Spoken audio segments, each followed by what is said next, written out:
On passe maintenant à petit b. On place maintenant le point P à 5 cm de A. C'est-à-dire on va placer le point P à 5 cm du point A. C'est-à-dire que cette distance-là va mesurer 5 cm.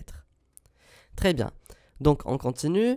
Lequel des triangles ABP, ABP et BPC a le plus grand périmètre? Ça veut dire quoi déjà un périmètre? Le périmètre d'un triangle, c'est seulement la somme de ses trois côtés. C'est-à-dire le périmètre de ABP, c'est AB plus BP plus PA. Très bien, donc ça fait AB plus BP plus PA.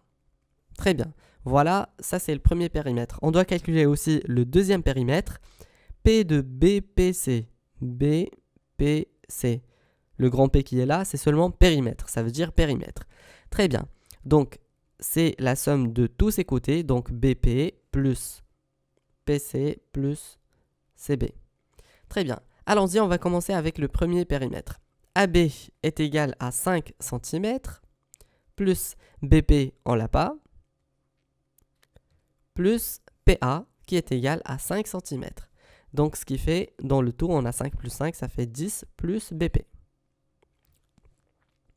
Dans le deuxième périmètre, on a BP, inconnu, plus PC.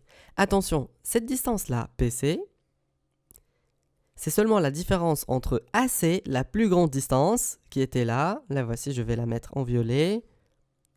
C'est en fait AC moins la petite distance AP. AC, c'est 9,2 et AP est égal à 5. Donc, PC, c'est seulement leur différence. Donc, c'est 4,2.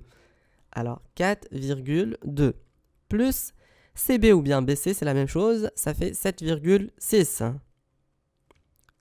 Qui est égal, je prends ma calculatrice, alors 4,2 plus 7,6, ça fait 11,8. Alors donc ça donne BP plus 11,8. Donc maintenant je dois comparer les deux périmètres. Alors là j'ai 10 plus BP et là j'ai 11,8 plus BP. Ce qui fait le périmètre de BPC est plus grand. Pourquoi ? Parce que la distance BP, elle est constante, elle se trouve dans les deux valeurs, mais 11,8 est plus grande que 10. Donc, c'est lui le plus grand. On passe à la petite c. Si vous avez aimé la vidéo, partagez-la.